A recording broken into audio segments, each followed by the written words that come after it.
All right, I'll say, how are you all this evening of your time as you create time to exist?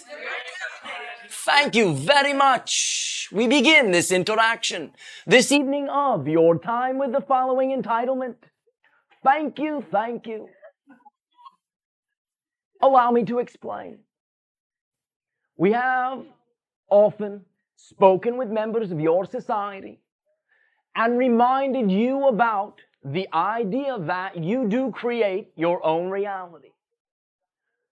We have designated that most often, up till now that is, in your society, this has been done somewhat unconsciously. You have not even realized you created, and therefore that would fall into the category of unconscious creation. You still create it even if you don't realize it. And then you do so in, shall we say, somewhat of a hodgepodge manner. You still create it, but without having the conscious recognition that you do not grant yourself the idea that you can do so according to preference. And therefore, by harboring the notion that you must have approximately 50% good and 50% miserable, you do so in somewhat of, shall we say, again, a non-preferential way, at least 50% of the time. When you are made aware of the fact that you do create your own reality, bringing that, again, notion to the conscious forefront, you can then begin to create it consciously. However, your strongest belief systems always create your reality. And you do have the notion within this particular focus of physical reality of momentum. The idea that once a particular momentum has begun, it will play out.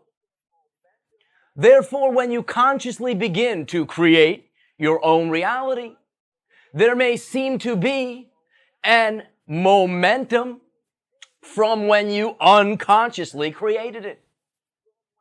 Now, the good news is you can allow those creations, which again seem, it's only a seemingness, to have momentum, the ideas which you do not prefer, to transform.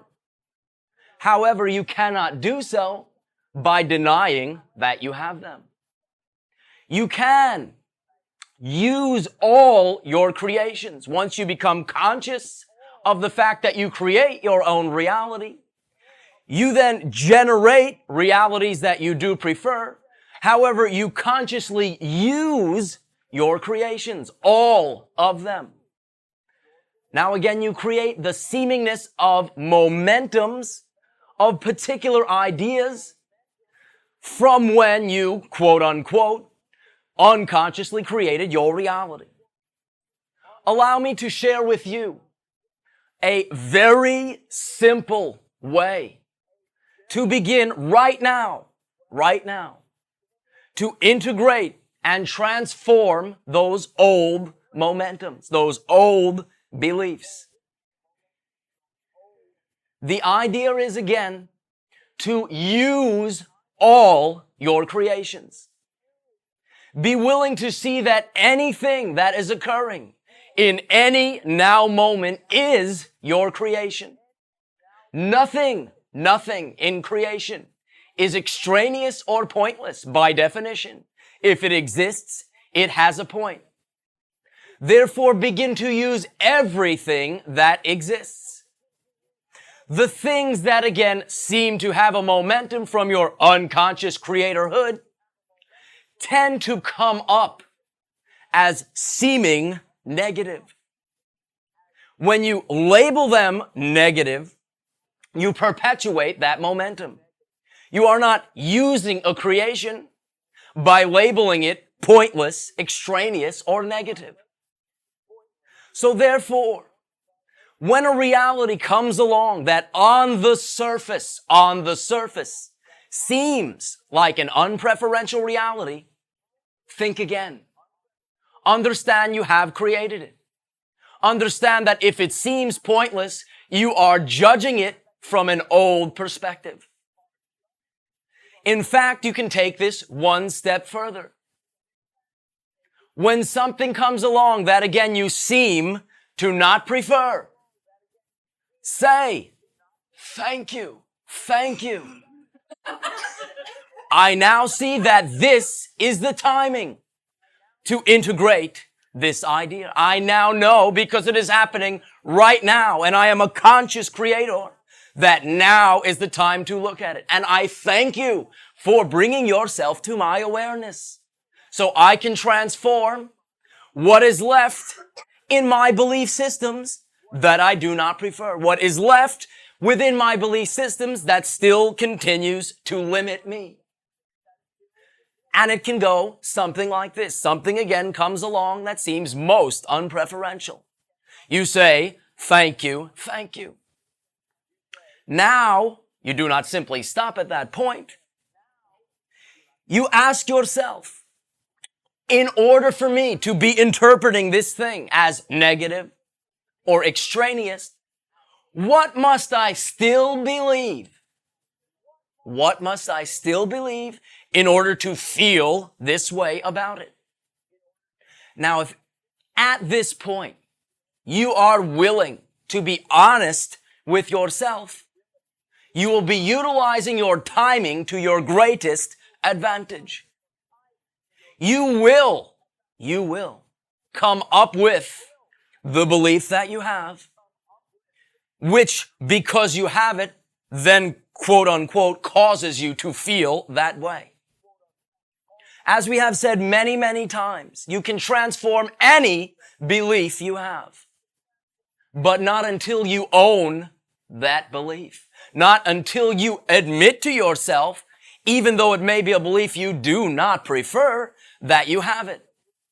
Denying that you do have those beliefs puts it out of your grasp to change it.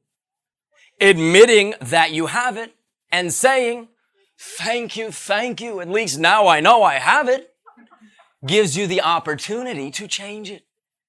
And it is that simple. Once again you have nailed down that limiting belief and admitted to yourself that you have it, owned it, you can change it. And the simplicity in changing it is simply to word in your mind, or out loud if you wish, your new preferred belief. Again, you've admitted the old belief. Perhaps you have allowed yourself to see how the old belief, now that you admit that you have it, allows you to feel. When you formulate the new belief, use your imagination for a moment and allow yourself to see how you would truly feel if you really had the new belief. Muster up that feeling. First, you must see the new belief. Then, you must feel it. Once you do,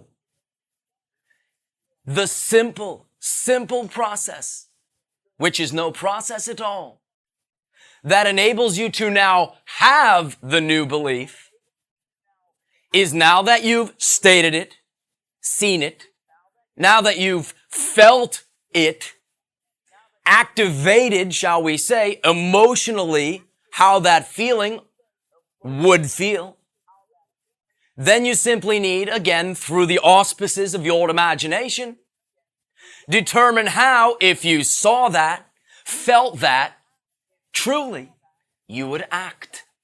And then act that way. See it, feel it, be it. It is that simple. You may make it as complicated as you wish if you need a process, but it is also that simple.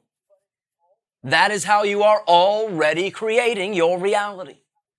When you have a belief, you act as though you have it. If you have emotions that you, quote unquote, do not prefer, emotions don't just happen. Well, I just feel that way. No. An emotion is always a response to a belief. So therefore, you can use what you label your negative emotions to be able to define the beliefs that you still have that you do not prefer and change them. Already you do this automatically. If you have a feeling that you do not prefer, it is from a belief. If you have that belief, you act like you have it. That belief system, any belief system, brings along with it a self-sustaining, self-regulating system of logic, system of evidence. And it seems when you buy into any belief, most, shall we say, firmly, that that's the way it is. That's not necessarily the way it is. When you change to the new belief and use the same protocol, consciously, now acting as though you are a person with the new belief, that will then generate its self-sustaining, self-perpetuating system of logic and evidence. And soon enough, that will seem to be, that's the way it is, and it will be for you. Change can be rendered down to that simple notion. And saying, thank you, is your willingness to use your creations, to express your appreciation to yourself for allowing that issue to come up so you can transform it. You never get rid of beliefs. You are all being the creators of your own reality, the entire universe. There is no outside. Therefore, where can you get rid of anything to? Nowhere. If you could even, using your imagination, imagine a boundary to your beingness, and you are to take the thing you say you wish to get rid of and push it as far away as you possibly could, it will still come up, colloquially speaking, to that boundary. And the harder you push, shall we say, it's a bit like a rubber band. The harder it will come flinging back into your face, most literally. And then perhaps you will give yourself the opportunity to use it, integrate it, and transform it. But you cannot get rid of anything. It is a matter of using it. When you use all your creations, the seeming momentums from the older, unpreferred ones do transform, do integrate, do play themselves out. It is not that you continue for the rest of your life to relabel things you don't prefer, which seems like you are being most blind to your surroundings. No. You allow the unpreferred creations to play themselves out and then only create according to preference. By acting upon in any given moment what truly moves you with integrity, what truly excites you, that is your compass. That is your compass needle, pointing to the magnetic north of your purpose in life. So therefore, use what you have created. If you like it, keep it. If you don't, you can't get rid of it. You can transform it. Your willingness to express gratitude rather than frustration, gratitude rather than denial, gratitude rather than poor little old me, is the beginning to taking back your power. When you give your power away, you are still creating that. Everything is your creation. Even if an individual chooses to believe that they do not create their own reality, they are creating that. And therefore, if you trace it back, shall we say, to the primary notion, they are still creating it. You are perfect creators, as we have said. Even when you create misery, it is perfect misery. However, when you begin to function, validating what moves you, you begin to say to the universe that you are now willing to be who it is you chose to be. The universe has always supported you when you are being who you wished you weren't. It only goes to say that it will continue to support you when you are being who you wish you are. And in fact, that support will seem to be more full, more complete. For rather than supporting your right to create limitation, the universe will support your choice to free yourself up from the very limitations you say you do not desire. So allow me now to thank you for your willingness to begin to view these ideas, for your willingness to take your creatorhood from the realm of unconsciousness and make it conscious. This is what gives you the ability to generate your reality according to preference. When you say to the universe that you most strongly believe that much of what you will experience will be non-preferential, it supports you. It provides realities that seem non-preferential. Now, be a bit more creative. Decide, consciously command that you can create according to preference. When you truly believe that way, therefore feel that way, therefore act that way, the universe will support that. And again, it has supported the non-preferential reality. What evidence within that is there to say that it will not support the preferential one? It will. Therefore, at this timing, allow me to express again my and our unconditional love and thank you. And ask you now, how may I be of service to you? Sharing.